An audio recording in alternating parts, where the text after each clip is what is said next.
कुछ क्वेश्चन देखिए, मैं भी आपके लिए लिखता हूँ, जरा इसको एट रैंडम सोच के बताना कि आंसर क्या आएगा, है ना। हाँ, ये बताइए आपका क्या कहते हैं। क्वेश्चन नंबर 11 ये कह रहे हैं prove that 0 to 1 sin inverse x upon x dx is equal to pi by 2 log 2। हाँ, ये क्वेश्चन कह रहे हैं, क्वेश्चन नंबर 11 10 का।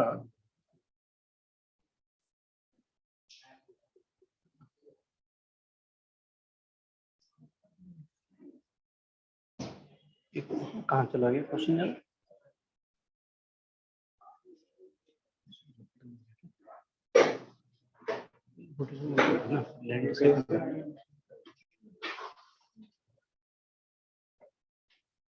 अभी तो नोटिफिकेशन बंद है, एक मिनट में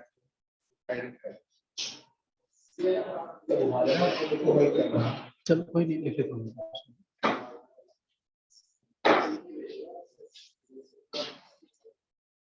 ब्राइटनेस में बढ़ा। हाँ, ये कह रहे हैं, पेपर है इनका कहीं से,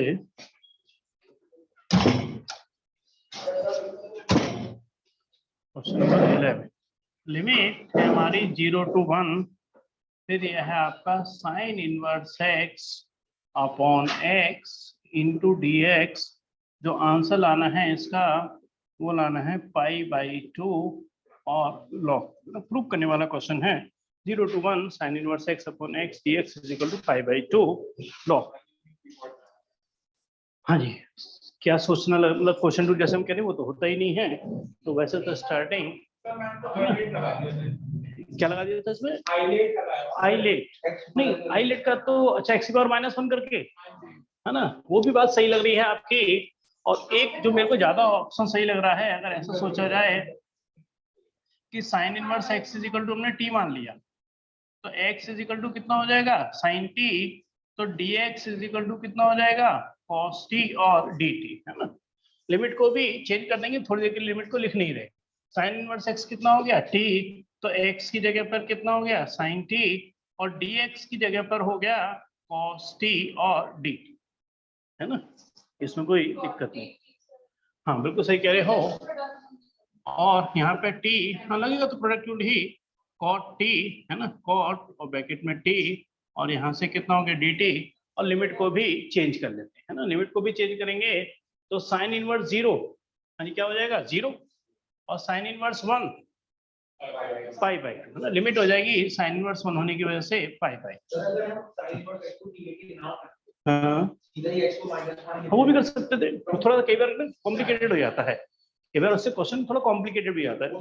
हाँ करेंगे, कहो तो उसे भी ट्राई कर लेंगे, है ना। पहले से एक बार आंसर निकाल लेते हैं। क्या लगाएंगे इसमें हम, प्रोडक्टिव, है ना। तो इनवर्स लॉग अलजेब्रा, यानी कि ये क्या हो जाएगा फर्स्ट, ये हो जाएगा हमारे पास सेकंड।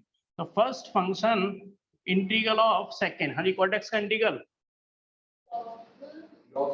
लॉग साइन एक्स, है ना। कॉट का इंटीग्रल लॉग साइन एक्स, यानी कितना हो गया लॉग मॉड में sine t, first function integral of second minus whole integral differential of first, t का क्या हो गया 1, और कॉट टी का क्या हो गया वापस लॉग साइन टी, यानी कॉट मतलब सीओटी, कॉट एक एंगल का टी और है ना, एक एंगल का और टी, इसलिए कंफ्यूजन ना हो जरा भी। यहाँ पे क्या हो गया लॉग साइन टी, और यहाँ रहेगा आपका जी टी, है ना। अब हमें इसका भी इंटीग्रल अभी करना है ना। लॉग साइन टी का इंटीग्रल नहीं है, अब लॉग साइन टी का इंटीग्रल कैसे करेंगे ये सोचना पड़ेगा हमें, नहीं यहाँ तक तो हो गया। लॉग साइन टी का इंटीग्रल, लॉग साइन टी का इंटीग्रल कैसे किया जाए, इंटू 1 करके करते हैं, है ना, इंटू करके 1, है ना, और ऑप्शन को दिखाई नहीं पड़ रहा तो अलग से लिख लेते हैं। हाँ इंटू 1, है ना, इंटू 1 करके प्रोडक्टिव लगाते हैं। तो यहाँ पे t, और यहाँ से कितना हो गया log sine t minus first function, यानी कितना हो गया एक तरीके से log sine t, integral of second dt का क्या हो गया t minus whole integral differential of first log sine t का कितना हो गया 1/sin t और sin t का कितना हो गया cos t और 1 का क्या हो जाएगा t और यहाँ पे dt तो रहेगा ही और ब्रैकेट क्लोज्ड है ना। हाँ कोई आई वाला क्वेश्चन हो गया एक तरीके से है ना, ये क्वेश्चन आई वाला है। तो यहाँ पे कितना हो गया t और यहाँ से कितना हो गया log sin t, माइनस को अंदर शिफ्ट करेंगे माइनस का t और यहाँ से कितना हो जाएगा log sin t और माइनस माइनस क्या हो जाएगा आपका प्लस है ना, माइनस माइनस प्लस, प्लस तो नहीं आना चाहिए, प्लस हो गया तो दिक्कत हो जाएगी है ना, प्लस यहाँ प्लस हो जाएगा, इंटीग्रल में कितना हो जाएगा t और यहाँ से कितना हो जाएगा cot t और dt है ना। क्योंकि ये जो हमारा क्वेश्चन है वो आई करके अगर हम इसको लेके चल रहे हैं और लिमिट है ना वही हमारी 0 to π/2 लिमिट में चेंज कर चुके हैं और ये हम आई करके चल रहे हैं तो ये आई इधर आएगा तो इधर आके क्या हो जाएगा 0 हो जाएगा है ना, इधर आकर के 0 हो जाएगा और नहीं तो 0 हो जाएगा तो फिर कुछ क्वेश्चन हाँ बोलो हाँ तभी तो प्लस ही आ रहा था उस हाँ मुझे लग रहा है क्वेश्चन में होता है मिस्टेक हो है ना, कुछ गड़बड़ है कुछ क्वेश्चन में इसमें दिक्कत है, एक बार चेक कर लेता हूँ। हाँ क्वेश्चन में कुछ गड़बड़ है होता है, देखो क्वेश्चन में कुछ गड़बड़ हो है ना, क्वेश्चन में गड़बड़ लग रही है मेरे को क्योंकि ये वापस है ना माइनस आई होता तो जाके प्लस आई कुछ मान सकते थे है ना, कुछ गड़बड़ है इस क्वेश्चन में। हाँ प्लस में कटे वही कह रहा हूँ, जब भी कह रहा हूँ क्वेश्चन ही ये क्वेश्चन ही मुझे कुछ लग रहा है कि इसमें दिक्कत है ना क्वेश्चन। हाँ चेक करना पड़ेगा क्वेश्चन क्योंकि हमारी गलती तो इसमें कुछ लग नहीं रही, sin t और dx या sin t का डिफरेंशियल क्या हो गया cos t dt और लिमिट को चेंज कर दिया है ना, sin इनवर्स x को t x की जगह sin t dx की जगह cos t dt cos upon sin यानी कि cot और tan x का sec x होता है cot x का log sin x 1 upon sin x का cos, बिल्कुल सही है, डिफरेंशियल cot t होगा। ये कुछ गड़बड़ है इसको चेक करना पड़ेगा ना, इस क्वेश्चन को मेरे को सेंड कर दो, इसको ना सेंड कर दो या मैं यहाँ से फोटो क्लिक कर लेता हूँ, इसको मैं चेक करूँगा, इस क्वेश्चन में कुछ गलती है, यहीं से फोटो क्लिक कर लेता हूँ, कोई नहीं बस हो गया ना, चेक कर लूँगा, तो चेक करना पड़ेगा गलती किस टाइप की है।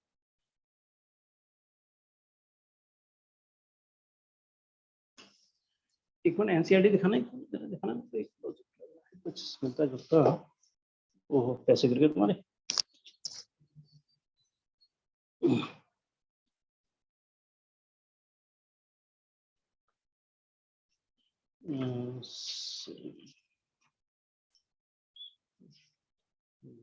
log sin x क्या आंसर है 5/2 log कुछ सॉरी करती देखना पड़ेगा ना, चलो इसको चेक करेंगे, टाइम वेस्ट करना फायदा नहीं, कुछ क्वेश्चन में गड़बड़ है वरना कटेगा तो मतलब ही। हाँ और बताएंगे ना ये क्वेश्चन में चेक करके आपको देखूंगा इसमें कुछ गलती पता चलती है तो एक्सपेरिमेंट करेंगे, लग रहा है इससे आंसर लगता है तो आप डिस्कस करेंगे। हाँ और कोई दिक्कत किसी को भी, और वैसे में कुछ क्वेश्चन आपके लिए एट रैंडम में लिखूंगा तो आपको भी डिस्कस लगेंगे, कुछ क्वेश्चन मेरे पास हैं ना, एक तो जरा इसमें भी डिस्कस करेंगे, देखो आप फटाफट आंसर कितना दे पाते हो ना, कुछ अलग हटके क्वेश्चन आते हैं तो कैसे कर सकते हैं।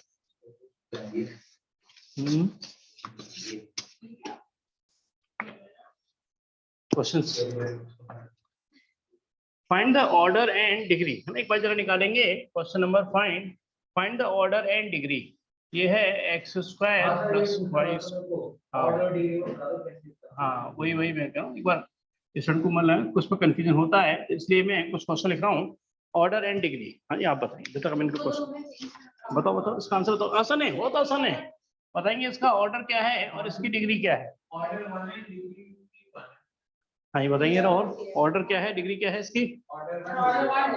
हाँ इसका ऑर्डर भी क्या है, dy/dx के फॉर्मेट में जब इसको लिखेंगे तो dy/dx यानी कितना हो जाएगा x² plus y² upon 2xy, तो ऑर्डर भी 1 है और डिग्री भी क्या है इसकी 1।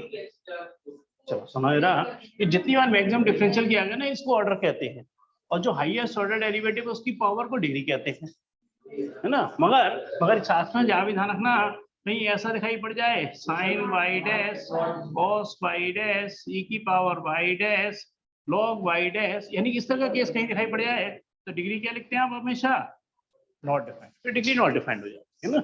चलिए ये तो क्वेश्चन आसान था, और दूसरा भी मेरे को बहुत आसान लग रहा है, इसलिए इसको नहीं लिख रहा, मैं कुछ अलग फॉर्मेट वाले क्वेश्चन लिख रहा हूँ जिसमें आपको दिक्कत आ सकती है ना। एक लिख रहा हूँ मैं क्वेश्चन, इसका भी ऑर्डर और डिग्री बताना है आपको। तो d2y अपॉन में dx² is equal to 1 plus under root के अंदर dy अपॉन dx। बताइए रहा इसका ऑर्डर और डिग्री क्या है? ऑर्डर 2 और डिग्री 1 एक गलत आंसर है ना, ये गलत आंसर है। इसका जो आंसर लिखा हुआ है ऑर्डर है 2 और डिग्री भी इसकी लिखी हुई है 2। हाँ, अब क्यों समझ, हाँ ये it is not a polynomial. Polynomial का सही फॉर्मेट होना चाहिए। पॉलिनोमियल में क्या होता है, वेरिएबल जो भी है उसकी पावर कभी ना तो फ्रैक्शन में होगी ना ही कभी नेगेटिव में होगी। ये सही फॉर्मेट ही नहीं है इसका, है ना। तो पहले से सही फॉर्मेट में लेके आएंगे और कैसे करेंगे इसे, d2y अपॉन dx² माइनस 1 और यहाँ पर कितना है अंडर रूट के अंदर dy अपॉन dx। इसको करेंगे, ऐसा नहीं करना सीधे सीधे, परेशान हो जाओगे वरना वो भी करेंगे तो फिर अंडर रूट आ जाएगा। अगर इसको स्क्वायरिंग ऑन बोथ साइड कर दिया तो परेशान हो जाओगे। फिर यहाँ पर इस फॉर्मेट में लिखो और अब क्या करने में यहाँ पे स्क्वायरिंग ऑन बोथ साइड। अब करेंगे स्क्वायरिंग ऑन बोथ साइड, तो यहाँ पे क्या हो जाएगा आपका d2y अपॉन dx² माइनस 1 का होल स्क्वायर और यहाँ से क्या हो गया dy अपॉन dx। पहले वो equation in polynomial in differential equation होनी चाहिए। पॉलिनोमियल मतलब जो डिफरेंशियल है उसकी पावर ना तो नेगेटिव में होनी चाहिए ना ही फ्रैक्शन में होनी चाहिए, ये भी ध्यान रखना होता है। इसलिए कुछ क्वेश्चन में आपके लिए डिस्कस कर रहा हूँ। a माइनस बी का होल स्क्वायर यानी कि यहाँ से क्या हो गया a² प्लस का b² minus 2ab is equal to कितना है हमारे पास dy अपॉन dx। अब बताएंगे यार ऑर्डर क्या है और डिग्री क्या है इसकी? हाँ ऑर्डर 2 और डिग्री भी 2 है। क्लियर है हमारे?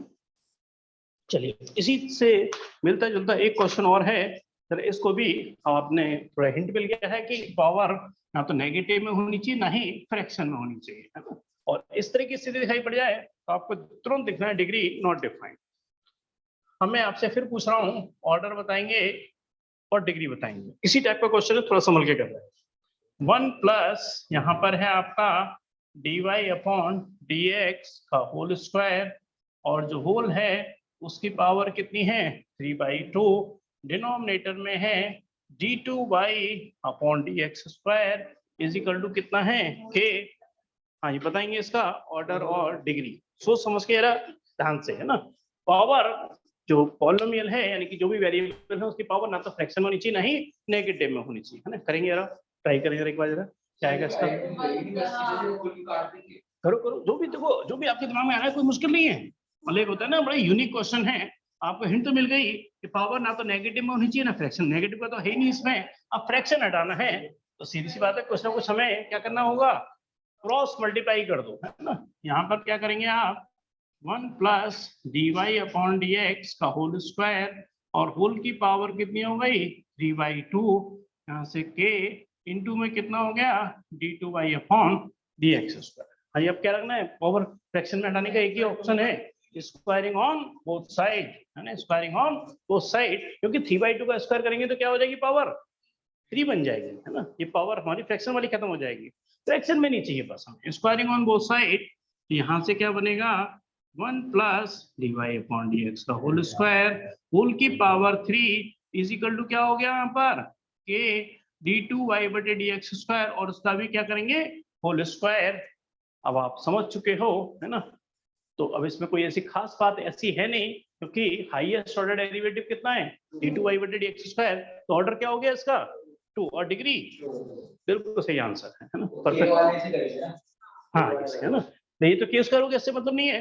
तो यहाँ पे एक तरीके से यहाँ पे क्या बनेने वाला है आपका d2y अपॉन dx² का भी होल स्क्वायर। तो हाईएस्ट ऑर्डर डेरिवेटिव कितना है 2, हाईएस्ट ऑर्डर डेरिवेटिव कितना हो गया 2 और उसकी भी पावर कितनी है 2, तो ऑर्डर भी 2 है और डिग्री भी 2 है। खोलेंगे खोल दोगे, मगर सेकंड ऑर्डर डेरिवेटिव तो यही रहेगा ना भाई, पावर में आ जाएगा। First order derivative second order derivative थोड़ी कन्वर्ट हो जाएगा कोई, बात समझ लो ना भाई। ए की प्लस बी की प्लस वो आ जाएगा जो भी, मगर रहेगा तो फर्स्ट ऑर्डर डेरिवेटिव ही, वो सेकंड ऑर्डर डेरिवेटिव में कन्वर्ट नहीं होगा, है ना। तो हाईएस्ट ऑर्डर डेरिवेटिव तो ये रहने वाला है और इसी की पावर डिग्री कंसीडर की जाती है। हाँ क्लियर है सबको नहीं? चलिए एक और जरा दिमाग लगाएंगे, एक और थोड़ा सोचेंगे कि कैसे कर सकते हैं, क्योंकि आ जाते हैं क्वेश्चन इसमें। हाँ क्लियर है बात मेरी? हाँ ये ऑर्डर डिग्री के दो तीन क्वेश्चन और डिस्कस कर रहा हूँ। ये मैंने कलेक्शन बनाया था कि इस तरह क्वेश्चन आ गए तो आप क्या करोगे। ऑर्डर एंड डिग्री, अब मैं लिख रहा हूँ आपको d2y अपॉन dx स्क्वायर का भी होल स्क्वायर प्लस का साइन, मगर मुझे लग रहा है कि इसमें आपको दिक्कत नहीं आएगी क्योंकि ये तो एनसीईआरटी से मैच करता है। हाँ जी, ऑर्डर और डिग्री बिल्कुल सही, ठीक ठीक, ऑर्डर 2 और डिग्री नॉट डिफाइंड। चलिए इसी से मिलता जुलता है, मतलब ये भी एनसीईआरटी का ही लॉजिक है एक तरीके से। साइन और यहां से क्या हो गया dy upon dx plus y is equal to x। हाँ जी बताएंगे इसका जरा। ऑर्डर ऑर्डर 1 है और डिग्री, हाँ dy अपॉन dx दिखाई देता है, ऑर्डर क्या हो गया 1। अगर साइन वाइट ऐसा आ गया तो डिग्री क्या हो गई नॉट डिफाइंड। ऑर्डर 1 है, डिग्री नॉट डिफाइंड है, ये भी आंसर आपका बिल्कुल सही है। इस क्वेश्चन को, एक क्वेश्चन और लिख रहा हूं मैं ऑर्डर डिग्री का, इसमें आपको थोड़ा सा दिमाग लगाना होगा, है ना, थोड़ा सा प्रेजेंस ऑफ माइंड से करना होगा। अब क्या करें, find the sum of order and degree, यानी कि ऑर्डर और डिग्री का हमें सम बताना है। तो कोई बड़ी बात नहीं है, ऑर्डर निकालो डिग्री निकालो उनका सम करो, है ना। क्वेश्चन ये है कि d अपॉन dx, फिर यहाँ पर है आपका dy अपॉन dx का होल स्क्वायर और इज इक्वल टू 0। हाँ ये बताएंगे जरा इसका ऑर्डर और इसका डिग्री। करो करो बताओ, करो करके बताओ, पूरा आंसर बताओ। सही कह रहे हो, लॉजिकली सही सोच रहे हो, है ना। हाँ जी, पेशाब के समझ आ रहा है क्या करेंगे। ये सही कह रहे हैं, d अपॉन डी एक्स, यानी कि पहले इसका क्या करेंगे डिफरेंशियल।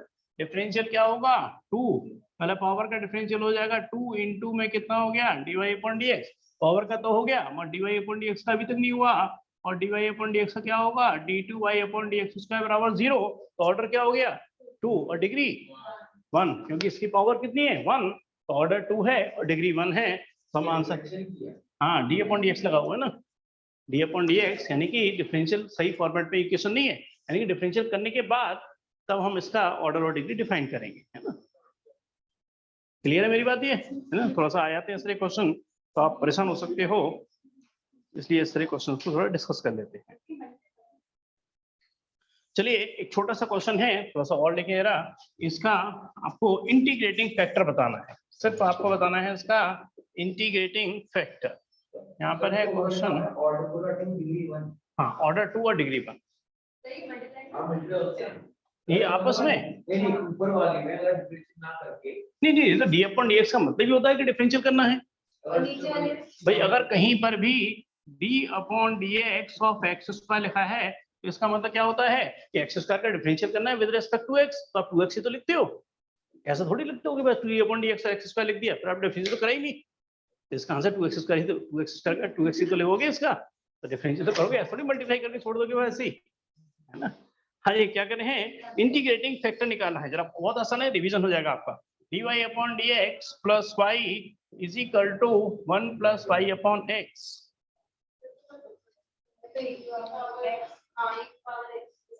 e की पावर x ही होगा और गलत आंसर है, ये गलत आंसर है।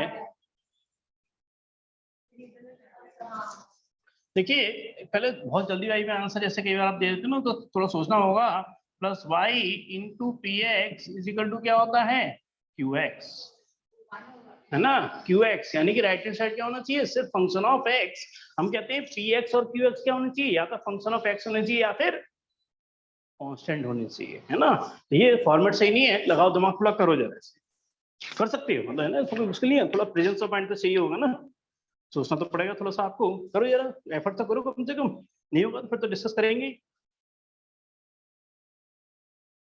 थोड़ा कोशिश तो करें।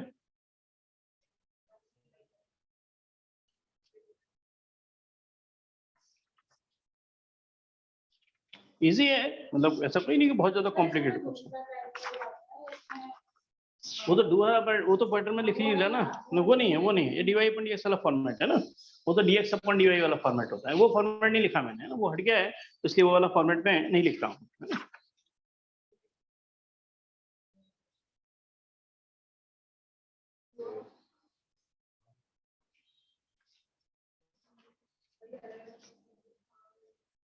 तो ये जो मैं तो ये सोच रहा हूँ कि देखिए अगर नहीं समझ पा रहे हो तो थोड़ा हिंट में देता हूँ। प्लस का y is equal to 1/x और प्लस का क्या है y अपॉन x। हाँ y अपॉन x उधर ले आओ, बिल्कुल सही कह रहे हो, है ना, dy अपॉन dx। और जब y को इधर ले आएंगे तो क्या हो जाएगा 1 minus 1/x is equal to 1/x। अब फॉर्मेट बन चुका है सही, है ना, y इंटू पी एक्स बराबर क्यू एक्स। और पी एक्स और क्यू एक्स या तो फंक्शन ऑफ एक्स होंगे या फिर कांस्टेंट होंगे। अब फॉर्मेट बन चुका है, क्लियर है, जल्दी से बताइए आंसर, है ना। क्योंकि थोड़ा सा प्रेजेंस ऑफ माइंड रखना पड़ता है, ये क्वेश्चन हल्के से चेंज करके आ जाते हैं। इसका इंटीग्रेटिंग फैक्टर बताना है सिर्फ आपको, है ना, पूरा नहीं सॉल्व कर रहे हम, सिर्फ इंटीग्रेटिंग फैक्टर। हाँ जी, क्या करें, 1/x गलत आंसर, x भी नहीं है, x माइनस log नहीं वो भी गलत बता रहे हो। चलो आंसर बता देता हूँ मैं आपको, आंसर लिख देता हूँ। इसका आंसर जो मैं लिखा हुआ है e की पावर x अपॉन x लिखा हुआ है। ये बना नहीं बना अभी देखो आ गया। तो यहाँ क्या करेंगे, e की पावर px dx यानी कि क्या हो गया 1 माइनस 1/x और dx, है ना। तो यहाँ से क्या बनेगा e की पावर x, ये तो हो जाएगा x और माइनस का कितना हो जाएगा log x। log x divide हाँ ये क्या बन जाएगा e की पावर x और e की पावर कितना हो जाएगा माइनस log x, है ना, बिल्कुल सही कह रहे हो। यहाँ हो जाएगा e की पावर x और e की पावर क्या हो जाएगा log x की पावर -1, क्योंकि e की पावर log x x बना देता है, हमारी x नहीं बनाएगा, x की पावर -1 बनाएगा। यानी कि इसका जो इंटीग्रेटिंग फैक्टर आएगा वो e की पावर x अपॉन x, यानी कि ये आंसर है। तो जो qx होना चाहिए वो x का फंक्शन होना चाहिए। यहाँ वो यहाँ से समझो px और qx फंक्शन ऑफ x होंगे या फिर कांस्टेंट होंगे, है ना, दो में से कोई भी चीज हो सकती है। क्लियर है, इतना क्लियर है आपको ये, है ना। चलिए और देखो जरा एक क्वेश्चन और लिख रहा हूँ मैं, ऐसे आपकी प्रैक्टिस भी होगी। और इंटीग्रल है बस, है ना, डिफरेंशियल इक्वेशन तो नाम के लिए है, मेन लॉजिक तो सारा इंटीग्रल का ही होता है इसमें। चलो मैं एक क्वेश्चन लिखा हूँ, और एक क्वेश्चन में AOI का सोच रहा था जो आपका संग मैंने शेयर किया है ऑनलाइन, उसको भी एक बार डिस्कस करेंगे। उसमें एक क्वेश्चन बड़ा यूनिक है आसान, मगर आपने नहीं करा वो क्वेश्चन तो हाँ बताइए जो भी है, ठीक ठीक, है ना, वो भी लेंगे। क्वेश्चन नंबर 11 ये लिख रहा हूँ, एक ये करो, फिर आपके एक वो एप्लीकेशन ऑफ इंटीग्रल के वो क्वेश्चन करा दूंगा। इंटीग्रल में कुछ पूछना है तो वो भी डिस्कस कर लेंगे। x माइनस वाई और यहाँ से dy upon dx is equal to में x प्लस 2y, और इसका क्या करना है सो दैट डिफरेंशियल, हाँ, और इसको सॉल्यूशन करना है ना, इसको सॉल्व करना है, मतलब यानी कि इसका आंसर x और y के फॉर्मेट में लाना है। यानी कि आप समझ गए होंगे कि एक्सरसाइज या तो 9.4 है या 9.5 है या 9.6 है, मतलब या तो सेपरेटिंग वेरिएबल है या फिर होमोजीनियस है, और अगर वो भी नहीं है तो ये लीनियर डिफरेंशियल इक्वेशन वाली कैटेगरी है ना। चलिए अब आप जरा सोचेंगे और बताएंगे, तब तक मैं एक क्वेश्चन जो AOI का सोच रहा हूँ वो निकाल लेता हूँ, फिर आपके डाउट्स भी लेते हैं। हाँ जी, क्या करें आप, कौन सा है होमोजीनियस पे करो, फिर तो सही करो, बिल्कुल सही सोच रहे हो। होमोजीनियस का लॉजिक आपने ये सोचा है वो बिल्कुल सही सोचा है, फिर तो आप करना शुरू कर दिए। और मैं भी थोड़ी देर में इसका आंसर भी लिख दूंगा, आंसर आपका आया तो बहुत अच्छी बात है, नहीं तो आंसर लिख दूंगा और फिर आंसर उसको लेके आना है ना। असाइनमेंट एप्लीकेशन ऑफ इंटीग्रेशन, देखो सोचने के साथ साथ थोड़े ना हाथ भी जरा ज्यादा यूज होने चाहिए, क्योंकि कई बार क्या ना हम सोचने में रह जाते हैं, पता चलिए आगे जाके फॉर्मेट बन जाता है क्वेश्चन का कोई ना कोई, इसलिए वो भी आपको आना बहुत जरूरी है। y/x वाला तो यूज होता है x x अपॉन y भी होता है क्या y/x is equal to b तक लिखा हुआ भाई है। तो हाँ भाई और भी कह दिया तो x upon y is equal to b। Mostly question को y अपन x भी मान के करते हैं, अगर क्वेश्चन में ही x अपन y का फॉर्मेट है तो एक अलग बात है ना। मेरे भाई इसको कैसे खोला इसको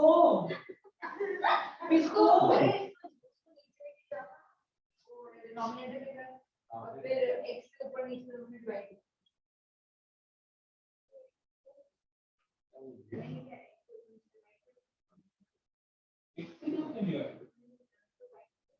x कॉमन आ जाएगा ना यार, वो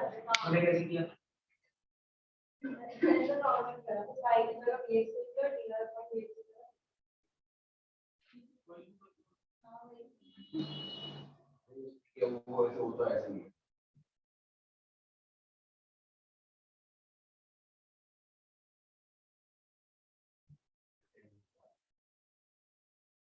हाँ जी, कोशिश जरूर करें और मैं इसका आंसर भी आपके लिए लिख देता हूँ, जिससे आप थोड़ा सा और इजीली सोच सकते हैं। आंसर आपको ये प्रूफ करके एक तरीके से मान सकते हैं, ये लाना है। इसका जो आंसर है वो मैं लिख रहा हूँ, क्वेश्चन नंबर 11 जो ऊपर वाला है, नीचे भी 11 है और वो AY का है।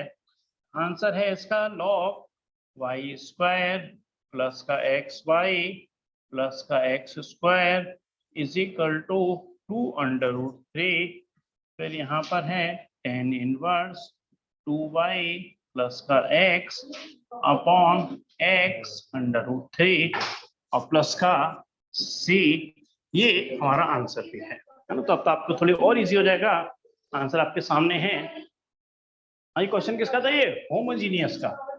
यहाँ से ये आंसर है इसका, dy अपॉन dx, यहाँ से कितना हो गया x plus 2y upon x minus y, और हम क्या कर रहे हैं y अपॉन x को भी मान के कर रहे हैं। हाँ, ये क्या लगाएंगे dy अपॉन dx की जगह पर? ये तो याद होगा ना सभी को, dy अपॉन dx हट के क्या बन जाएगा v plus x dv upon dx, है ना। x और y हट के क्या बन जाएगा एक तरीके से 2bx और x माइनस का हो जाएगा vx, x से x खत्म हो जाएगा, यानी कि v प्लस का x dv upon dx, x common आके खत्म हो जाएगा 2b प्लस 1 और यहाँ से 1 माइनस b। और क्वेश्चन होमोजीनियस का भी क्या बनता है हमेशा, घूम फिर के क्वेश्चन होमोजीनियस का भी किस पे आता है वापस? सेपरेटिंग वेरिएबल, है ना। करो नहीं? हाँ, आप बताओ कहाँ फंसे हुए हो, है ना। तो यहाँ से एक dv upon dx 2b plus 1 minus b upon 1,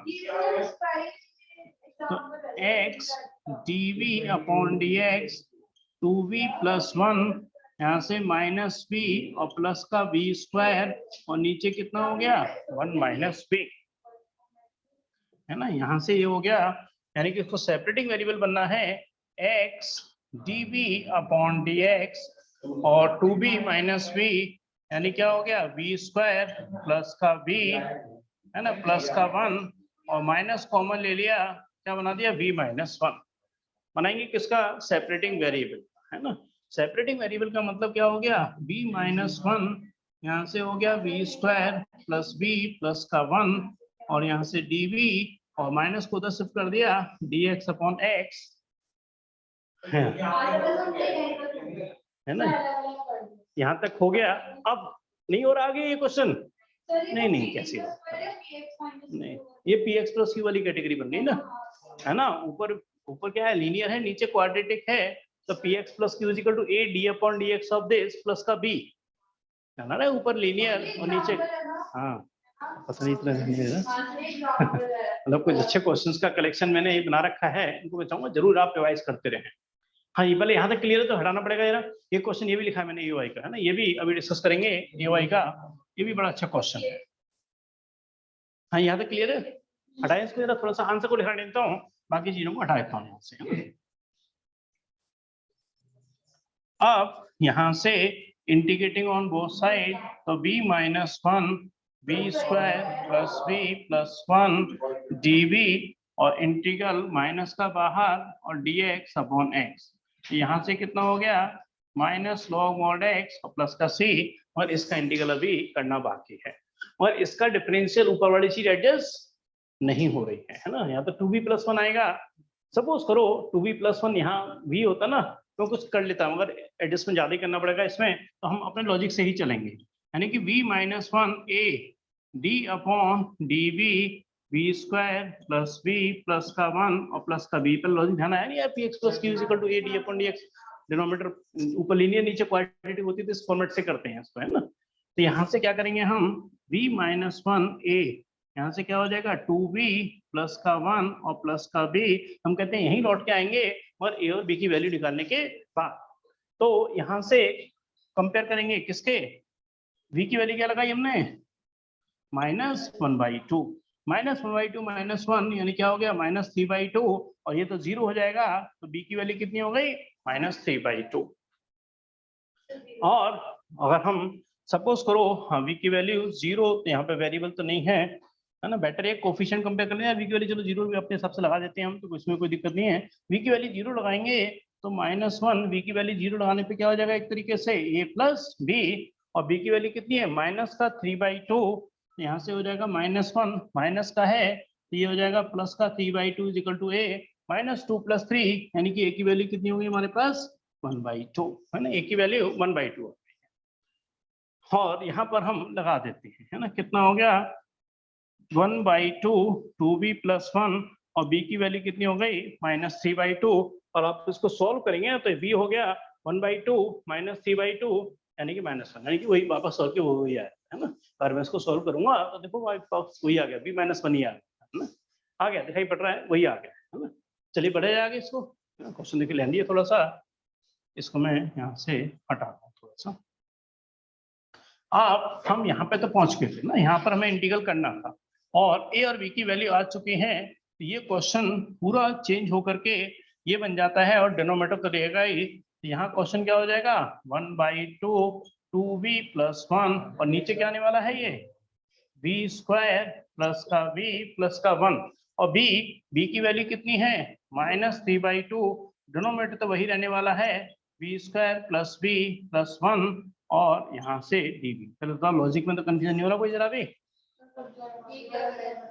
ये चीज कैसे आई, हाँ देखो यार, ये a और b की वैल्यू मैंने यहाँ लगा दी तो ये आ गया है ना, सिर्फ इस v -1 को ही तो ये लिखा है, v -1 की जगह ये लगा दिया है, डिनोमिनेटर तो दोनों के संग रहने वाला ही ये वाला v² + v + 1, यानी कि v -1 की जगह क्या लगा दिया 1/2 2b + 1 ये, और डिनोमिनेटर ये रहा, फिर इसकी जगह क्या आ गया -3/2 ये रहा, और डिनोमिनेटर तो v² + v + 1 तो रहना ही है, अरे v -1 की जगह ही तो बस ये बना है, डिनोमिनेटर तो दोनों के संग शिफ्ट होने वाला है ना, क्लियर है मेरी नहीं। फिर एक बार थोड़ा सा मेरे को लॉजिकली समझाना पड़ेगा अच्छे से, इसको हटा रहा हूँ, मैं कह रहा हूँ v -1 की जगह लगाया 1/2 2b + 1 -3/2, और डिनोमिनेटर में कितना है v² + v + 1 है ना, और ये डिनोमिनेटर दोनों के संग क्या होगा शिफ्ट होगा है ना, डिनोमिनेटर दोनों के संग शिफ्ट कर दिया है, तो 1/2 2b + 1 ये रहा और ये रहा, और बाकी तो यही है ना, बाकी तो एक साथ में चल ही रहा है -log x + c, ये तो चल ही रहा है ना, इसका इंटीग्रल हमें करना है, भाई बताएंगे ना लेफ्ट इस पहले वाले पार्ट का इंटीग्रल कैसे होगा, हाँ इसमें डिनोमिनेटर को t मान के अब थोड़ा सा यहाँ जगह बना लेते हैं है ना, तो यहाँ से क्या हो जाएगा 1/2, यहाँ बन जाएगा log mod में b² + v + 1 है ना, ये चीज इंटीग्रल हो गई, और इसका इंटीग्रल करने के लिए क्या करना होगा हमें -3/2 बाहर, और dv यहाँ से क्या हो जाएगा v² + v, हाँ जी कुछ याद आ रहा है फिर क्या करने वाले हैं, हाँ प्लस 1/2 का होल स्क्वायर, और 1 तो है ही, और 1/4 माइनस भी करेंगे, 1/4 ऐड किया है, 1/4 मेथड ऑफ कंप्लीटिंग स्क्वायर है ना, और यहाँ पर देखो इंटीग्रल हो चुका है ध्यान रखना है ना, ये पूरा काफी लेंथी क्वेश्चन हो गया ये, 1/2 log यहाँ से क्या हो गया v² + v + 1 -3/2 यहाँ से dv, और ये क्या बन गया v + 1/2 का होल स्क्वायर, ये कितना हो गया 4 - 1 3/4, 3/4 का मतलब कितना हो गया √3/2 का होल स्क्वायर, और ये तो सब है ही, और साथ में कितना है माइनस का log mod x प्लस का c, हाँ जी यहाँ पे क्या लगेगा, हाँ x² + a² 1/a tan inverse x upon a, क्या चीज, अच्छा चलो वो पूरी कर रहा हूँ, थोड़ा सा ना मैंने थोड़ा जगह होने की वजह से हटाना पड़ेगा, बस मेरे को चीजों को थोड़ा सा आंसर को मैं हटाना नहीं चाहता, यहाँ से सामने मेरे को एडजस्ट करना है, तो यहाँ से कितना हो गया 1/2 log यहाँ से v² + v + 1 -3/2 x² + a² यानी कि 1/a √3 यहाँ से 2 tan inverse x upon a, यानी कि क्या हो जाएगा 2b प्लस 1, नीचे वाला 2 खत्म हो जाएगा, √3, और यहाँ से कितना है minus log mod x plus का c। ये मेरा फाइनल आंसर है। जो मेरा फाइनल आंसर है, मतलब इसी में थोड़ा सा एडजस्ट करके आंसर लेके आना है ना। इंटीग्रल वाला सब हो चुका है, बस केवल v की जगह क्या लगाना है मेरे को, y अपॉन x, है ना। आंसर देखो आ जाएगा। नहीं कोई बात नहीं, मैं तो आंसर लिख दिया है कि आंसर ये लाना है आपको, तो एडजस्ट करना भी आना चाहिए। 1/2 log v की जगह y अपॉन x है, तो क्या हो गया y square upon x square, y upon x plus का 1 माइनस यहाँ से है 3 अपॉन √3, फिर यहाँ बनेगा tan इनवर्स v की जगह y अपॉन x, यानी कि 2y और प्लस का x, नीचे x हो जाएगा, यानी कि √3x। एक मिनट में देख लेता हूँ जरा, और यहाँ से अगर मैं सपोज करो इसको इधर ले आता हूँ, तो plus log mod x is equal to c। आप बताओ क्या करें ये वाला। हाँ हाँ, वो तो ऊपर है ना, वो कर सकते हो, वो कोई दिक्कत नहीं है ना, बिल्कुल सही है। हाँ देखिए आंसर देखो काफी नजदीक अब दिखाई पड़ने लगा आंसर के, आंसर हमारा आपको दिखाई देने लगा है ना, आंसर आने लगा है। यहाँ से क्या करने वाले हैं 1/2 log एलसीएम लेंगे किसका, x स्क्वायर का, तो y स्क्वायर प्लस का xy प्लस का x स्क्वायर, और नीचे कितना है x स्क्वायर, और माइनस का लिख दिया इसको √3, tan इनवर्स एडजस्ट हो गया पूरा एक तरीके से, आंसर है x, और यहाँ से कितना है √3x, और प्लस का क्या दिया log x is equal to c। और आप बिल्कुल सही कह रहे हो, 2 से क्या करेंगे पूरी इक्वेशन को मल्टीप्लाई, उसी में एडजस्ट हो जाता है। 2 से जैसे ही मल्टीप्लाई करूंगा तो ये भी चीज काफी तक हमारी एडजस्ट हो गई। यहाँ से कितना हो गया y square plus xy plus x square, यहाँ पर x स्क्वायर 2 से मल्टीप्लाई किया, 2√3 tan inverse 2y plus x upon √3x plus का 2 log x, यहाँ से 2 log x is equal to c। नहीं दिक्कत कुछ नहीं है, मगर देखो हम एक तरह से ना सीख रहे हैं, मतलब बात है ना, हम कोई एग्जाम थोड़ी दे रहे हैं इस समय कोई ना। आप सही है, नहीं आंसर सही है, आंसर बिल्कुल ठीक है, आंसर बिल्कुल ठीक है। और मैं चाहता हूँ कि आप आंसर एडजस्ट करके दिखाएं। देखो ये चीज उधर जाएगी सी चली जाएगी, ये तो एडजस्ट हो गया है ना, ये उधर जाके क्या हो जाएगा एडजस्ट हो जाएगा। अब बात आ रही है कि ये दोनों चीज मिलके ये बननी चाहिए। हाँ ये क्या बन जाएगा log x का, सही कह रहे हो, और log m plus log n log mn, और ये x स्क्वायर इस x स्क्वायर को काट देगा और आंसर दिखाई देगा। ठीक है बिल्कुल सही कह रहे हो, परफेक्ट, ये आंसर है। वैसे आपको क्लियर है, पार्ट क्लियर, आंसर क्लियर, जैसा एडजस्ट हो रहा है ना, ये 2x स्क्वायर बन जाएगा और इससे कट जाएगा, इधर से होगा। हाँ क्लियर है ना, मतलब कोई कंफ्यूजन नहीं होना चाहिए, आंसर आ चुका है जो मैंने लिखा हुआ था, है ना। चलिए एक क्वेश्चन मैंने और लिखा हुआ है यहाँ पर ए वाई का, ये वाला है ना, इस क्वेश्चन को डिस्कस करेंगे लॉजिकली। पे ए वाई का क्वेश्चन, हाँ ट्रायंगल, बहुत रिपीट हो रहा है क्वेश्चन, हम भी कहते हैं और आप भी देख रहे होंगे प्री बोर्ड्स वगैरह में ये क्वेश्चन बहुत रिपीट हो रहा है। एप्लीकेशन ऑफ इंटीग्रल से एरिया ऑफ ट्रायंगल वाला क्वेश्चन काफी रिपीट हो रहा है। इक्वेशन तो है ही है, मगर जहां तक मेरे को ध्यान है इस क्वेश्चन में कुछ खास बात है जो आपसे डिस्कस करना चाहता हूँ, जो मैं इसमें आपको खास तौर से डिस्कस करना चाहता हूँ। पहले बताओ इसको हटा दो सारा, बना अलग इसके फिगर बनाते हैं।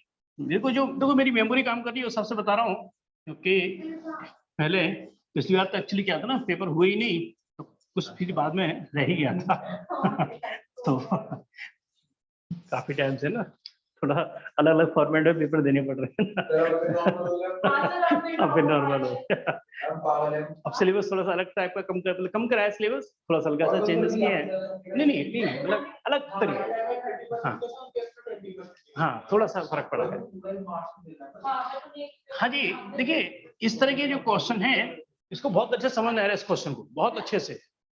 ये हमारा ओरिजिन है, यहाँ है 1 2 3 4 5, 1 2 3 4 5, 1 2 3 4 और 5।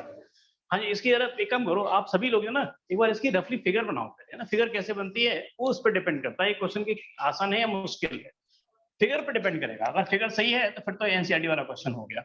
1 और -2 यानी ये वाला पॉइंट हो गया आपका ए, जिसके कोऑर्डिनेट हो गए 1 और -2। बी के कोऑर्डिनेट हो गए आपके 3,5, यहाँ 3 है, 1 2 3 4 5, यानी ये वाला पॉइंट हो गया आपका बी, 3 और 5।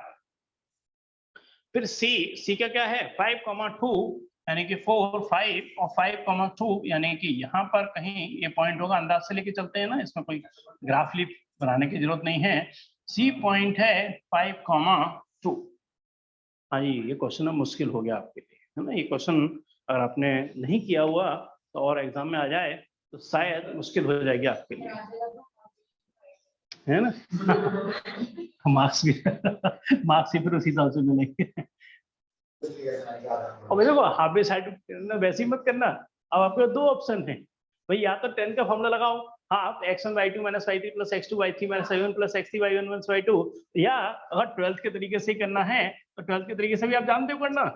ये डिटरमिनेंट में फॉर्मूला होता है कौन सा, x1 y1 1, x2 y2 1, x3 y3 1। ये डिटरमिनेंट में एरिया निकालने का फॉर्मूला है।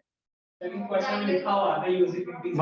वही है ना, आप तो मार्क्स हिसाब से मिलेंगे, है ना। ऐसा नहीं आप किसी मेथड से कराओ, मगर बता रहा हूँ अगर 12th के स्टैंडर्ड से करना तो ये तरीका ज्यादा बेटर है ना। एरिया निकाल दो, यही आंसर आने वाला है।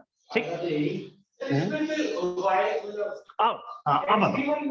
बिल्कुल सही सोचा आपने, बिल्कुल सही सोचा, बिल्कुल सही सोचा। ये सोचने पे डिपेंडेड है कौन सा क्वेश्चन, मुश्किल नहीं है इतना ज्यादा, इतना देखने में मुश्किल लग रहा है। यहाँ से ए बी को ज्वाइन करो, यहाँ से बी सी को ज्वाइन करो, यहाँ से ए सी को ज्वाइन करो। अब एक्स एक्सिस का इस पर कोई लॉजिक ही नहीं बनता, एक्स एक्सिस का इसमें कोई लॉजिक ही नहीं है। किसको ऐड करोगे किसको माइनस करोगे कुछ पता नहीं चल रहा है इसमें। हम जो फॉर्मूला इस्तेमाल करते हैं इसमें जनरली वाई डी एक्स का फॉर्मूला इस्तेमाल करते हैं। अब मैं किसको ऐड करूं, कौन सी रूफ लूं, कौन सी ऐड करूं, कौन सी माइनस करूं, कुछ पता नहीं चल रहा। जिन्होंने हिंट कुशल ने सही दिया कि क्या करें, इसको ऐसे ज्वाइन करो, इसको ऐसे ज्वाइन करो। हमारे देखो इसलिए क्वेश्चन में खास तौर से आपको करा रहा हूँ, आपके डाउट्स भी मैं इसलिए कर रहा हूँ, बाद में ले लेंगे, पहले ये क्वेश्चन बहुत जरूरी करना है ना। अब क्या हो गया, ये वाला पॉइंट कितना हो गया वाई एक्सिस पर -2, ये वाला पॉइंट कितना हो गया 2, और ये वाला पॉइंट 5। अब सोच को आपको थोड़ा चेंज करना होगा अपनी। अब आपको ऐसे नहीं देखना क्वेश्चन को, अब आपको इधर से देखना है। सोच की बात है, आपको इधर से देखना है क्वेश्चन को। अब क्या होने वाला है, -2 से लेके 2 रूफ किसकी काम करेगी, एसी की। तो जब -2 से 2 काम करेगी रूफ एसी की, तो वो ये वाला पूरा एरिया निकाल देगी, है ना। देखो अब क्वेश्चन वही बन गया एक तरीके से। फिर 2 से लेके 5 रूफ किसकी काम करेगी, बीसी की, तो उसने ये वाला एरिया निकाल दिया। ये बात तो समझ आ रही है ना, किसी को दिक्कत नहीं। फिर -2 से लेके 5 रूफ किसकी काम करेगी, एबी की, उसको माइनस कर देंगे, आंसर निकल आएगा, है ना। करेंगे जरा, इसका आंसर मेरे पास लिखा हुआ है, देखेंगे आप कितना से मैच करते हो, है ना। थोड़ी मेहनत करें जरा, इसमें निकालो इसका आंसर। कलेक्शन है, मैं ऐसे मतलब ऐसा नहीं हूँ कि पर्टिकुलर बुक का मुझे भी याद नहीं है, मैं तो लिखता रहता हूँ, है ना। कभी भी लगता है कि कोई अच्छा क्वेश्चन कहीं भी आया उसको लिख लेते हैं। करेंगे थोड़ा सा जल्दी, है ना।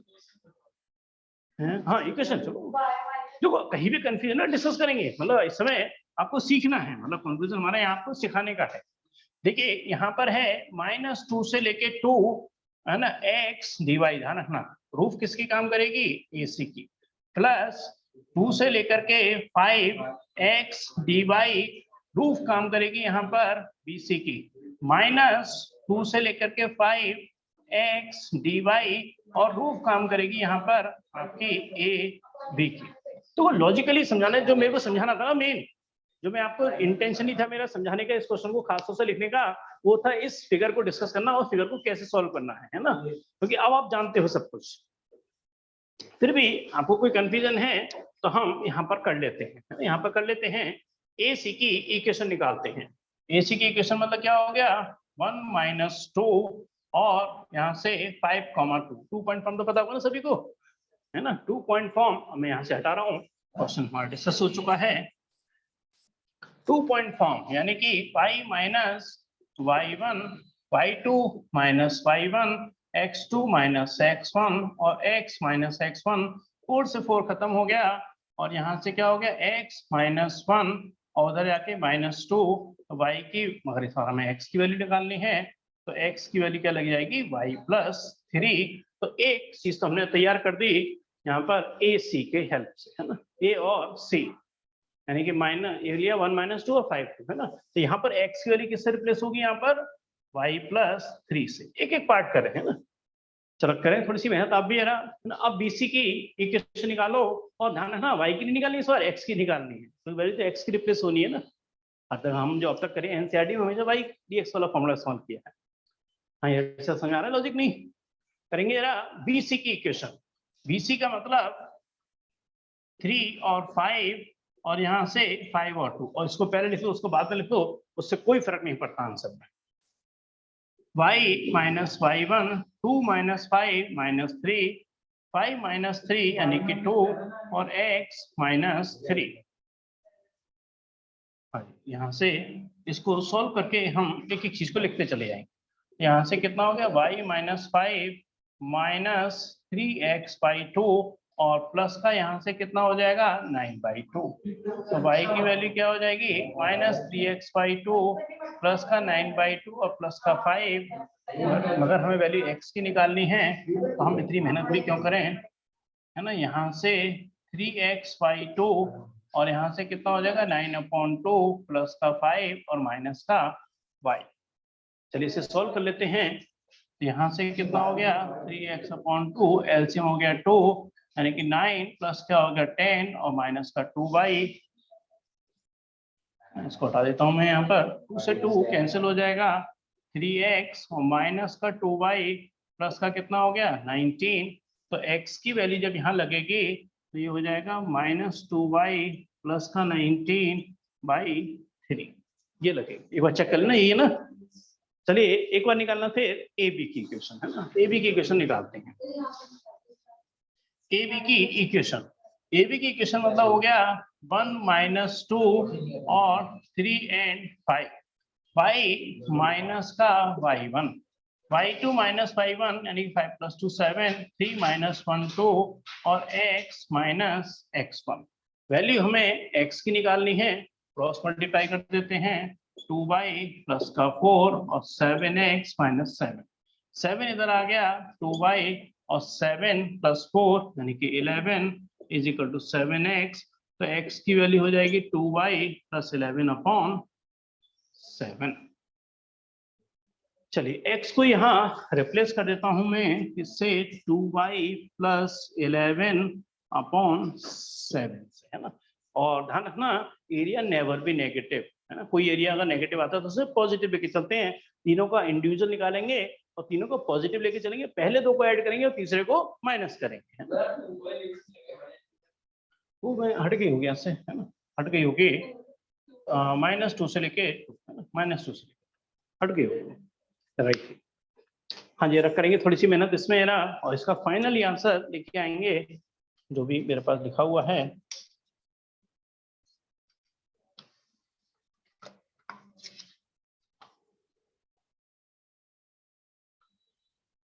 चलिए एक एक पार्ट का इंटीग्रल करके आंसर देखो आपके संग आप भी और हम चेक करते हैं। और आपस में किसी का निकल भी रहा हो तो एक बार क्रॉस चेक कर लेना कि y का कितना हो गया y²/2 और प्लस का 3y और यहाँ -2 से लेके +2, 4/2 यानी कि 2 और प्लस 3 2 6 -2 का स्क्वायर 4, 4/2 2 और माइनस का 6, 6 + 2 8, 2 - 6 - 4 यानी कि प्लस का 4। 12 आ रहा है क्या?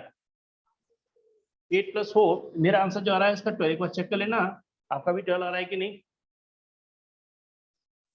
इसका आंसर आ रहा है 12, पहले वाले पार्ट का। दूसरे पार्ट का निकालेंगे तो यहाँ से 1/3 तो बाहर है, माइनस का 2, y का क्या हो जाएगा y²/2 प्लस का क्या हो जाएगा 19y और लिमिट है 2 से लेके 5, सही है।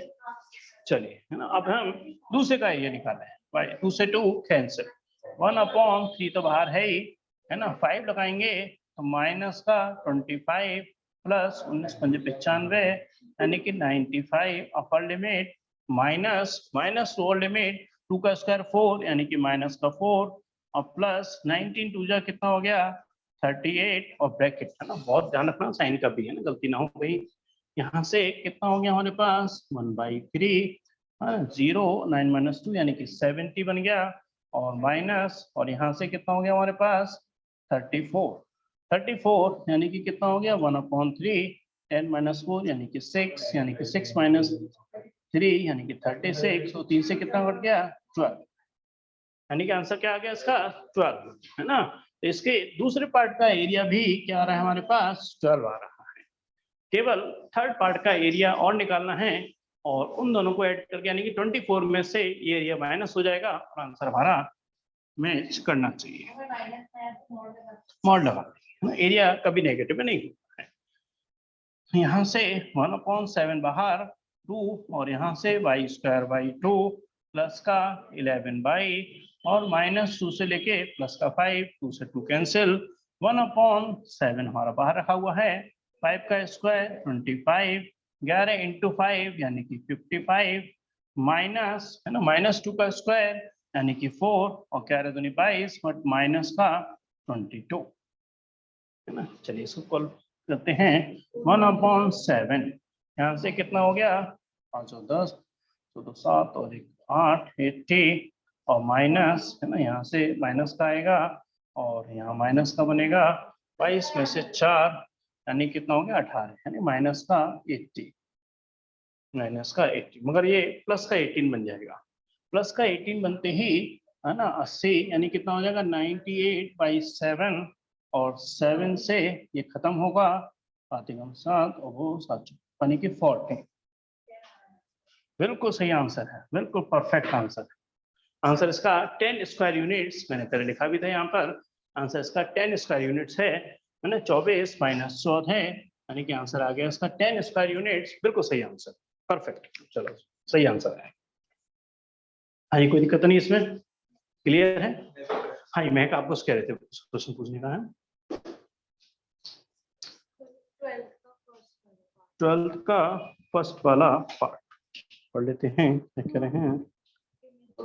अच्छा, find the image of the point on the line. चलिए वो तो फिर बाद में हो जाता है ना। चलिए इमेज वाले क्वेश्चन जैसे मैं सोच रहा हूँ कि अगली क्लास में ही कुछ इमेज वाले क्वेश्चन आपको और करा देंगे, है ना, प्लेन के रेस्पेक्ट वगैरह में करा देंगे, तो फिर काफी अच्छा आपका लॉजिक हो जाएगा। इसको अच्छा क्वेश्चन तो काफी है ना, इसको सोचने का तरीका चेंज होता है, इसको y/dx से कर ही नहीं सकते, इसको x/dy से करते हैं। इमेज वाला क्वेश्चन,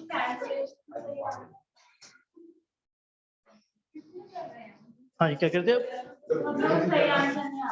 इसका एरिया का, हाँ तो वो कहीं कैलकुलेशन करते हो ना, तो कैलकुलेशन आपको ना पूरी करी थी मैंने, तो एक बार देख लेना घर पे, है ना। बाकी रिकॉर्डिंग है, रिकॉर्डिंग में शेयर कर दूंगा तो आप देख सकते हो कहाँ गलती हो रही है ना। ये आज क्लास में रिकॉर्डिंग में डाल रखी है। हाँ, ये आप कह रहे थे क्वेश्चन नंबर 12 और ये इमेज वाला क्वेश्चन है। Find the image of the point 1, 6 और 3। जैसे बार बार कह रहे हैं 3D के फॉर्मूले भी आधे कर दिए हैं और क्वेश्चन को मतलब थोड़ा सोच के करते हैं तो इजी भी लगता है। बल्कि image of the point on the line, line के रेस्पेक्ट में इमेज बन रही है, तो लाइन हमारी एक मिरर की तरह से काम करेगी, इसलिए मैंने इसको ऐसा थोड़ा रिप्रेजेंट कर दिया है जिससे आपको फीलिंग आए कि एक मिरर की तरह से काम कर रही है लाइन। x/1 y - 1/2 और यहाँ से है z - 2/3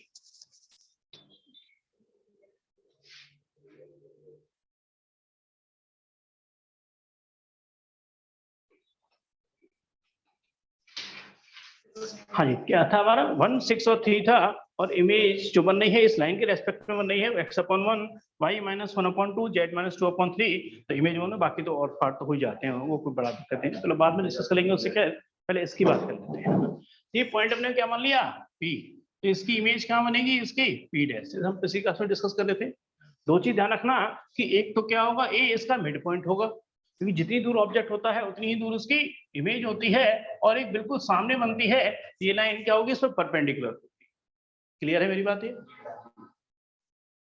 हाँ जी, अब बताएंगे स्टार्टिंग कैसे होती है इस क्वेश्चन की, करा था पिछले, मैंने कहा था ये लाइन है और लाइन को मैंने कोई लैम्डा या पी मान लिया, तो मैंने x = क्या हो गया p, y की वैल्यू क्या हो गई 2p + 1 और z = क्या हो गया 3p + 2, और ये इस लाइन के इनफाइनाइट पॉइंट को रिप्रेजेंट कर रही है ना। ये वाला पॉइंट निकालना हूँ पहले, फुट ऑफ परपेंडिकुलर एक तरीके से, है ना। इस ए के कोऑर्डिनेट निकालना मेरा पहला टारगेट है। मैंने कहा ये निकल आएगा तो इन दोनों को जोड़ के आधा करके इस के बराबर कर दूंगा, तो ये वाला कोऑर्डिनेट फिर अपने आप निकल आएंगे बड़ी आसानी से। आसान है, पिछली क्लास में डिस्कस किया वो तो बात इसी पे तो आ रहा हूँ। पहले लाइन की क्वेश्चन ये है, मैंने कोई कांस्टेंट मान लिया p, तो ये लाइन के इनफाइनाइट पॉइंट को रिप्रेजेंट कर रही है, ये पर्टिकुलर पॉइंट नहीं है, ये वाला इनफाइनाइट पॉइंट को रिप्रेजेंट कर रही है। अब मैं इस लॉजिक का इस्तेमाल करके इस पर्टिकुलर इस वाले पॉइंट के कोऑर्डिनेट निकालूंगा। ठीक है, मैं क्या करने वाला हूँ, इस जो लाइन है ये वाली एल, इसके डीआर कितने हैं, एल जो है एल के डीआर से, तो वो सोचना पड़ेगा इसको थोड़ा हल्का सा, क्या है 1 2 और 3। अब ये जो ए पॉइंट है इसके कोऑर्डिनेट मैंने इन जनरल क्या मान लिए p, फिर क्या मान लिए 2p+1 और 3p+2, एक जनरल पॉइंट मान लिए, कोई पर्टिकुलर आंसर नहीं है। मैं क्या करूंगा, इस एपी के डीआर निकालूंगा, मैं इस एपी के क्या निकालने वाला हूँ यहाँ पर डीआर। नहीं कैसे निकालेंगे, x2 - x1, बिल्कुल सही कह रहे हो। यहाँ से कितना हो गया p-1, यहाँ से क्या हो गया एक तरीके से 2p+1 - 6 यानी कि 2p-5, और यहाँ से कितना हो गया 3p+2 - 5, सॉरी 3p+2 - 3 यानी कि 3p-1, 2 - 3 क्या हो गया -1। क्लियर है, अब क्या करने वाला हूँ, हाँ बिल्कुल सही, ये लाइन है और लाइन लाइन की क्या है परपेंडिकुलर है, तो डीआर के प्रोडक्ट का सम 0 होगा, उससे पी की वैल्यू निकलेगी, पी की वैल्यू यहाँ लगेगी, ए के पॉइंट के कोऑर्डिनेट निकलेंगे, और तो क्वेश्चन हो ही गया एक तरीके से। लॉजिक भाई क्वेश्चन लगभग खत्म है, करेंगे यार थोड़ी सी मेहनत करेंगे। इनके पी की वैल्यू कितनी आ गई, हाँ किसी और का आंसर, p इंटू यानी क्या हो गया p-1 प्लस का कितना हो जाएगा 4p-10 प्लस का 3 दीजिए कितना हो गया 9p-3 बराबर 0, है ना। 9 और 1 10, और यहाँ से कितना हो गया 14 यानी कि 14p, और 9 और 1 10 और 11 यानी कि इससे कह रहे हो, है ना। p की वैल्यू कितनी आ गई हमारे पास 1 आ गई, p की वैल्यू 1 यहाँ पे मैं रिप्लेस कर रहा हूँ, एक कोऑर्डिनेट क्या हो गई 1, और 1 लगते ही क्या हो गया यहाँ पे 3, p की वैल्यू 1 लगते ही कितनी हो गई 5, तो ये एक पर्टिकुलर कोऑर्डिनेट ये वाले पॉइंट के निकल आए। ठीक है, इस कोऑर्डिनेट को मैंने क्या मान लिया इन जनरल, सपोज करो x डैश y डैश और z डैश, जो मेरा मेन टारगेट था इस इमेज के कोऑर्डिनेट निकालना, यानी क्या होगा एक तरीके से आप देखेंगे x डैश प्लस 1/2, हाँ जी, इज इक्वल टू 1, है ना 1, यानी कितना हो गया 2 - 1 1, यानी कि इसका कोऑर्डिनेट क्या आ गया 1।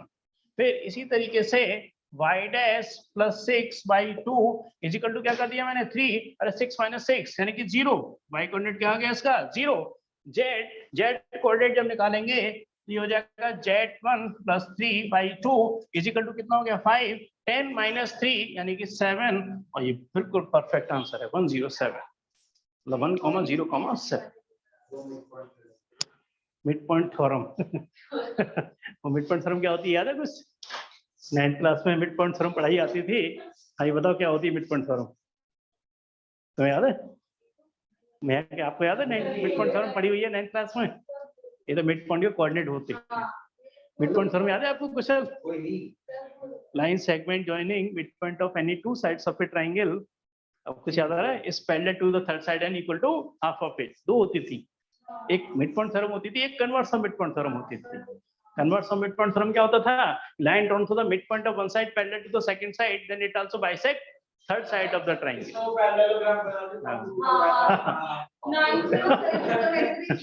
हाँ जी, क्लियर है मेरी बात। अब देखो इसमें कुछ और निकलवा रहे क्या, ये तो आ गया आंसर, हाँ देखो यार कुछ और भी निकल रहा था, अब कोई दिक्कत नहीं आ रही, लॉजिक क्वेश्चन कंप्लीट।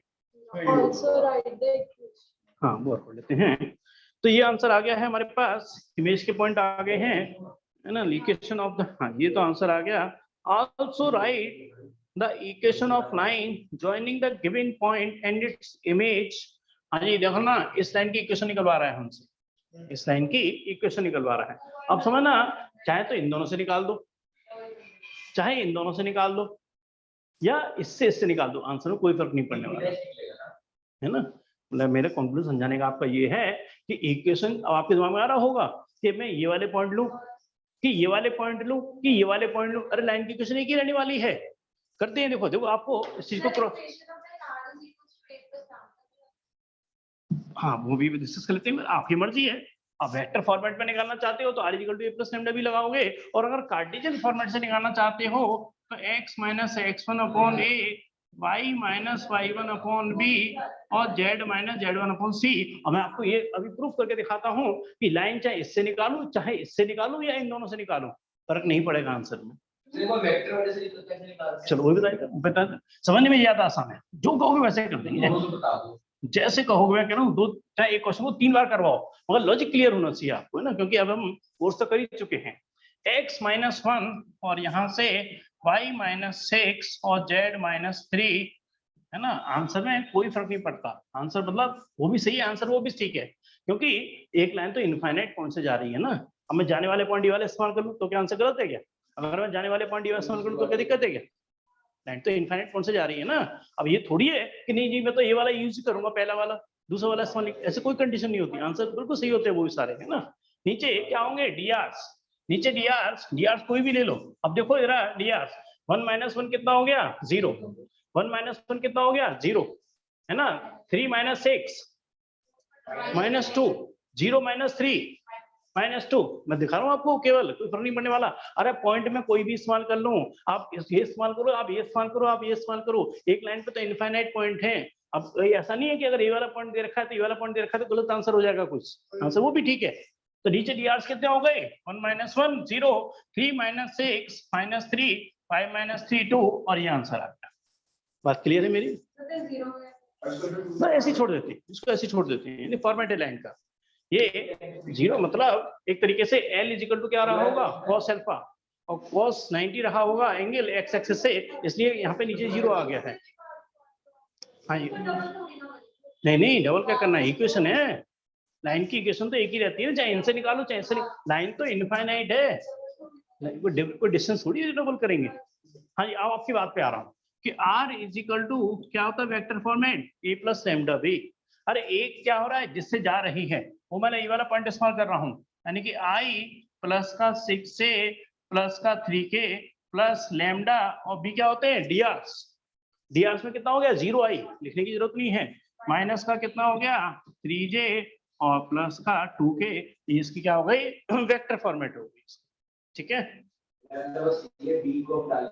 बी डीआर्स होते हैं, ए से क्या होता है जिससे लाइन जा रही होती है। अब फिर मैं कह रहा हूँ ये आप चाहे ये वाला इस्तेमाल कर लो, चाहे ये वाला इस्तेमाल कर लो, या ये वाला इस्तेमाल कर लो, आंसर गलत नहीं है। कहीं यार आप पीछे से मैच ना करे तो ये मत सोचना आंसर कोई गलत हो गया, है ना। लाइन तो इनफाइनाइट पॉइंट से जा रही है तो कोई भी पॉइंट इस्तेमाल कर सकता हूँ यहाँ पर, गलत कोई भी नहीं है आंसर। कई फॉर्मेट अब किस पर डिपेंड कर जाता है, किसी एक पॉइंट से जाने वाली लाइन की प्लेन की इक्वेशन होती है r - a.n = 0, एक होता है r.n के बराबर d नॉर्मल, क्योंकि प्लेन की जो डीआर्स होते हैं वो उसके परपेंडिकुलर डायरेक्शन में होते हैं, तो n होता है vector which is perpendicular to the plane. हाँ जी, और भी बताइए, और कोई पूछना है आपको, क्लियर है? कुछ इसमें और भी था क्या, एक बार देखना है ना। दो आंसर तो निकाल दिए हमने, ये निकाल दिया और इसकी इक्वेशन निकाल दी, एक और कुछ कह रहा था शायद, कल तो नहीं, कल डाउट्स कोई हो तो बता देना, क्योंकि जो नए बच्चे हैं ना उनकी रखेंगे क्लास पर। हाँ, और तो नहीं कोई? हाँ जी, और बताओ। आपके ट्यूसडे पेपर तो नहीं ले रहे? पेपर अभी रखेंगे, ट्यूसडे रहने देते हैं, पहले मैं सुनो जो भी है ना वो खत्म कर देते हैं, क्योंकि उस ट्यूसडे की बात में मतलब उस समय जब हम टाइम मिलेगा ना, उस समय आपको टाइम मिलेगा उस समय ज्यादा यूज कर लेंगे टेस्ट वैसे ही। हाँ तो थर्सडे को रख लेंगे, टेस्ट रखना होगा थर्सडे को देंगे। इस ट्यूसडे को मेरी प्लानिंग ये है कि प्लेन के रेस्पेक्ट में वाले क्वेश्चन, कुछ और क्वेश्चन है वो मैं करा देता हूँ, जिससे कि इससे मुझे भी एक सेटिस्फेक्शन रहेगा कि भाई मैंने आपको जो एक्स्ट्रा क्वेश्चन आ सकते थे वो करा दिए, है ना। एक सेटिस्फेक्शन मिलेगा आपको, फायदा ही मिलेगा उसका। बस मैं वही कह रहा हूँ मैं, और कुछ पर्टिकुलर आपकी पर्टिकुलर डिमांड हो पहले उसको करा देंगे, और कुछ मैं अपनी तरफ से करा दूंगा, बिल्कुल करा देंगे, बता देंगे, कोई दिक्कत। बिल्कुल जो भी दिक्कत है, मगर फॉर्मूले लर्न करके आओगे, पहली कंडीशन फॉर्मूले सारे याद होने चाहिए, और फॉर्मूले विद पूरी मतलब फॉर्मेट के संग याद होने चाहिए ना, तो ए क्या है, बी क्या है, एन क्या है, एन कैप क्या है, वो सारे याद होने चाहिए, थीटी बहुत आराम से करा देंगे हैं। प्रॉपर्टी बताते हैं जो भी है ना। अब तो आपका रिवीजन की पॉइंट ऑफ व्यू से चल रही क्लासेस। चलिए, ओके जी, वेलकम जी, करते हैं क्लास में, है ना। ओके जी, वेलकम।